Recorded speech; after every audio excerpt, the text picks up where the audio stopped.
Please tell me I'm not the only person that keeps sandpaper around that's been used. Just in case. They say every flat surface you have eventually becomes a table. Yep. We got some work to do here. Obviously, both sides here in this area. Nothing to it but to do it.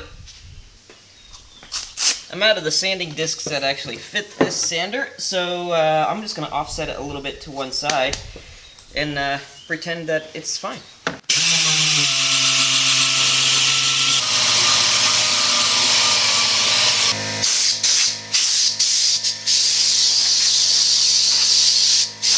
Don't do as I do. Wear a mask or respirator when you're doing anything with fiberglass. Your internal organs lined with fiberglass is probably not a good thing. We need to make this section that was all kind of missing and broken and torn apart look like this section. I think we're gonna hog some of this away with the old Dremel. Would you believe that this thing is about 30 years old and it's still going strong-ish?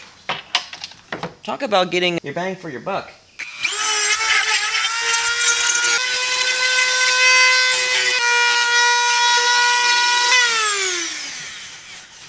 So you can see right here the section that was missing. Here, all the way down. I'm probably gonna have to re-fiberglass this whole piece on both sides just so it is strong. I have a decent-ish shape going on in this area. I don't want to take too much off because I don't want to compromise the structural integrity. The fiberglass is doing really the heavy lifting. So what I want to do is take this over to the bumper to see what you can and can't see. That way I know where I can leave some extra material and where I actually need to focus, you know, making it look good. Yep. This is our guide to what we actually need to do. So let's see how close and far away we might be. You can see the top of this, but you really can't see the insides of this area. I'm gonna leave some extra material, definitely on the inside here, on the back sides of these, because I can shift this one way or the other to get the gaps right. Cool, yeah, let's get back to, okay, let's get back to it. Yeah. So some more fiberglass. Don't put out any more than you can use in about 5-10 minutes. It becomes virtually impossible to work with.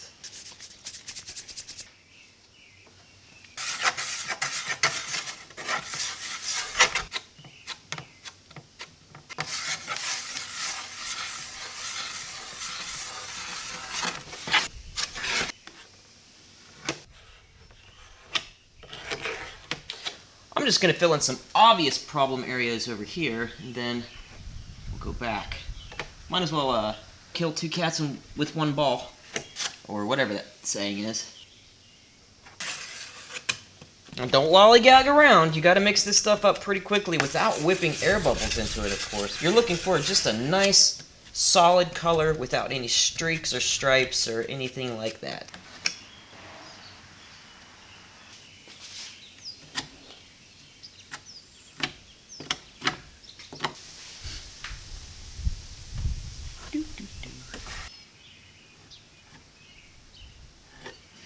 Before I flip this over, I have to address something that's pretty important. The sections on both sides here that are missing is the actual mounting point for the valence to the bottom of the bumper.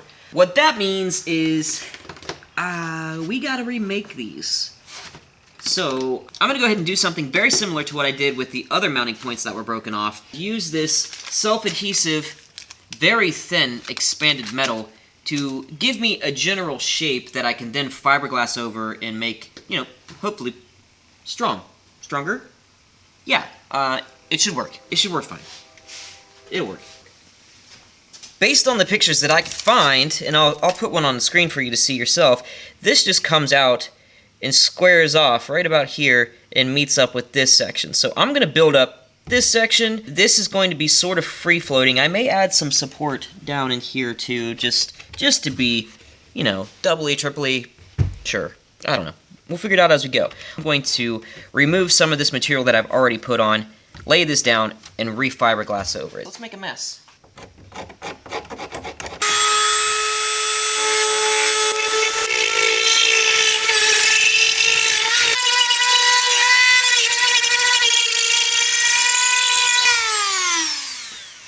you can see that I have a good 1/16 of an inch of material on top of the original piece.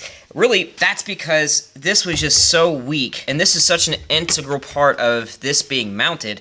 I wanted to be sure, but that's not to say that we won't end up shaving a lot of this away when we get to the final shaping, so don't worry too much if it looks like there's a lot there. This is a good time to show you how I use the soldering iron to embed this expanded metal down into the piece to give it some extra support. It's pretty straightforward, but all you gotta do is just heat this up with the soldering iron, and as it melts, the plastic underneath, it'll embed itself. I just sort of push it down and roll some of the plastic that squeezes up through the holes over. The plastic that squeezes up and through the holes locks it in place.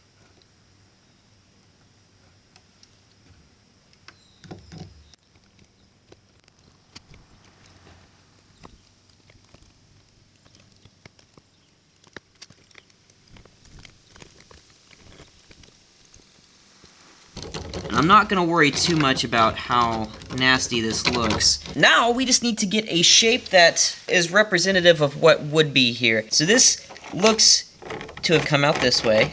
In the picture that I saw, it looks like it almost comes just straight out. Only thing that I would even need to trim is just a line right here. What I might end up doing is folding this instead of trimming it. And that just gives me a bit more. I don't know, right in here somewhere. There we go. Cool. Yeah, pretty good.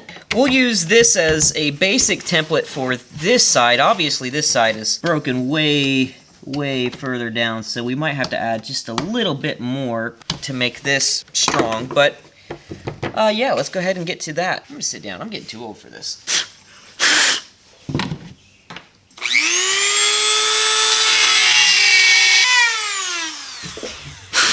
Let's figure this out. We could do something like this. Let's do extra long so we can fold it under from about here and bring it up. Oh, I don't know. Something like... We'll have to cut it right here.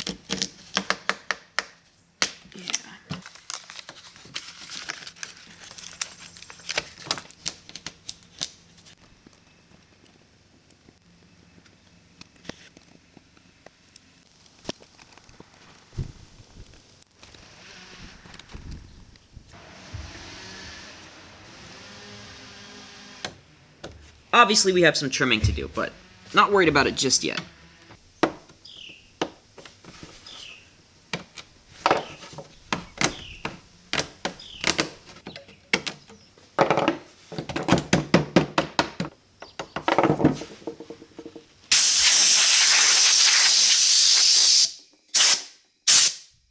I'm gonna mix up a little bit extra. Feeling cocky. Slop it on. Don't worry too much about it just yet. This is the base. You can always shape it up. I'll try and make it straight, though. That'll be important. Of course, I want to cover the metal. I also want to tie it into the old work, the work that we did before. That way we have a good foundation to work from. Now that it's starting to kick a little bit, I'm going to shape this a bit more. Yeah, you can see how I'm sort of dragging it now. Almost seems like it's tearing or ripping. It's when you know you've gone and used up all your work time. I've got this stuff in like every crack and crevice on my... Anyway, I'm gonna let this cure. If I'm being super picky, this one's a little shorter than this one, so we might cut that off to make it uniform. We may not do anything with it at all. This stuff is everywhere. Alright, see you in a bit. Woo! Well, while you were away, I went in and made myself some chicken nugs, and that seems about the right amount of time to let this cure up, and yeah, it's fine. What we're gonna do is see just how level things are. Obviously not very just yet. I made the decision that I'm just gonna go ahead and cut this off, and if it comes back to haunt us later, then, well, hindsight is 30/70, as they say. Also need to take a couple measurements to make sure that the height of the mounts that we made is roughly the same as the ones that are already there. This measurement here, the height, oh, just a scooch under 3/4 on this side. Just a scooch over 3/4 on that side. So let's see how we do on the others. We're right at a 3/4, give or take, and you know, just over a 3/4. We should be pretty close. Heck yeah. Oh, that's good enough. We'll tighten that down. Go over here and use this like a scoring tool.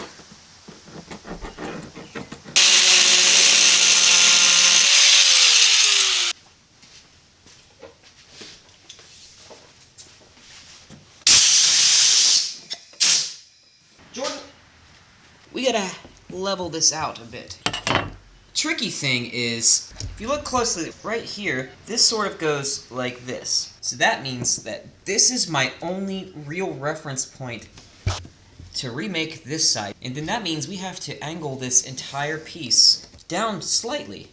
My plan of attack here is to just build up this area on both sides a lot, and then shape and shave away what I don't need. This is the only reference that I have for the angle that this whole section right here needs to be at, which makes things a little more difficult, but it's fine. It's fine. Give myself an extra helping of fiberglass. Fiberglass is good for your digestive system. No, it's not. Don't do that.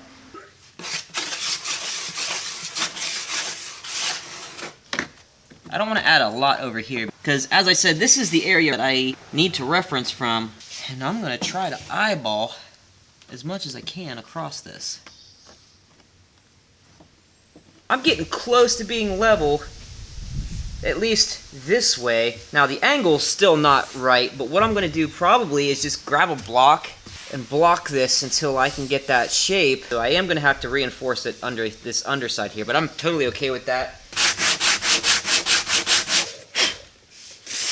Now, I don't know if you've ever done any kind of block sanding, but the whole point is to make sure that it's, you know, flat and level in respect to whatever surfaces you're referencing. I have a trick for this. A lot of times people will use a guide coat to show highs, lows, to show where they've sanded, all those different things, but all I do is grab just a pencil, mark on the surface. When I start sanding, I'm going to go in a X cross pattern here. When I start noticing this pencil mark going away here, that I know that this area is level in respect to, well, this surface, which is my reference, so to speak.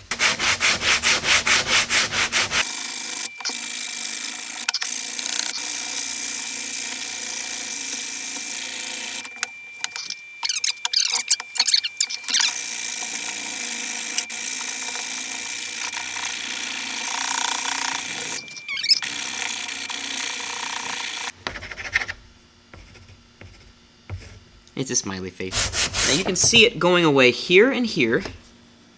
I see that this is still, this section here is still there, this section here is still there. So that's telling me that either these are high or this is low.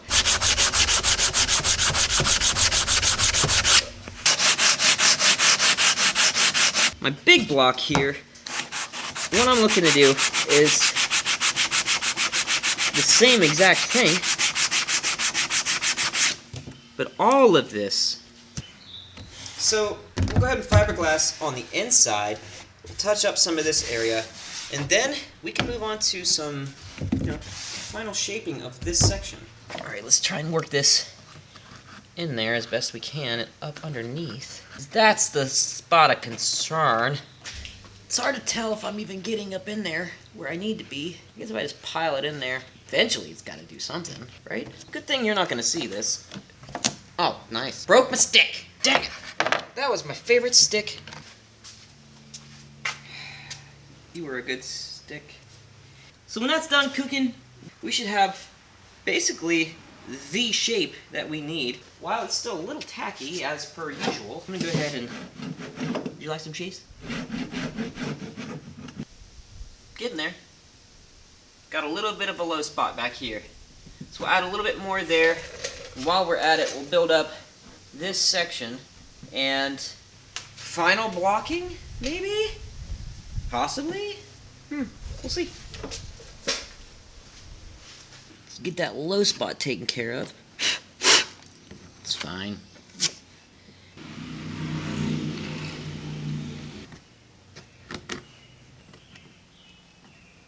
Okay, so that should take care of the low spot, but now what I need to do is this vertical piece, it kind of continues on into this piece about halfway and creates a 16th or so inch rib tall, about this width, and it sort of fades off into nothingness right here. So I'm just going to go ahead and pile some of this on here. Beautiful.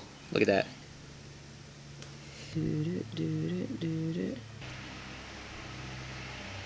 Get out of here. Get down there. That's exactly what I wanted. I'm going to use this stick to sort of keep me straight. If I drag it this way, I should create a nice walled edge. Boy, she's messy. But I want to work out any potential voids with some pressure. And yep, there we go. It's good enough to work with. We'll let it do its thing and we'll come back and shape it up. You can't do this when it's completely cured, so take advantage of the time that you have between it fully curing to do some initial shaping.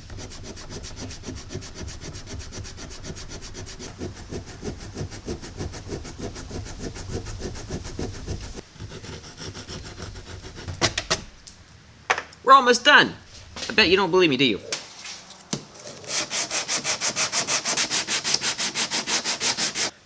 Alright, same trick. Pencil.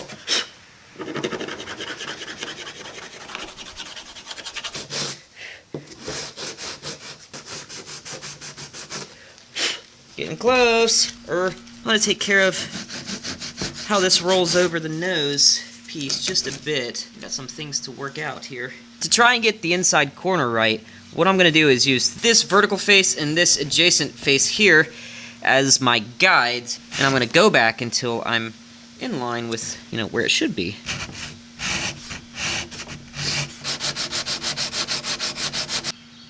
Alright, so we got a little bit of a low here, maybe some here. This might go away when I bring this back to about right here is where it should be, but I'm getting a little bit of the blue, which is the original plastic showing through. So what I may end up doing is just another skim coat, fill this area. Again, I don't care necessarily about how this looks. It looks okay. You'll never, ever, ever see this. I'm not worried about it. I just want the strength. If you happen to catch a glimpse of anything, it might be to about right here.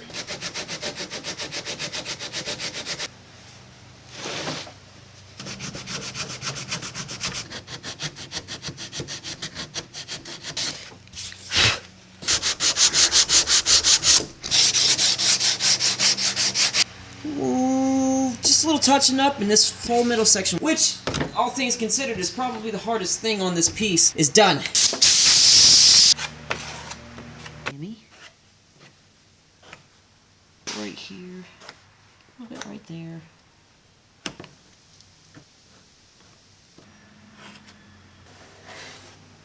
Last sand and, well, the big reveal, or the medium-sized reveal, the adequately sized reveal. It's not the size of the reveal that matters.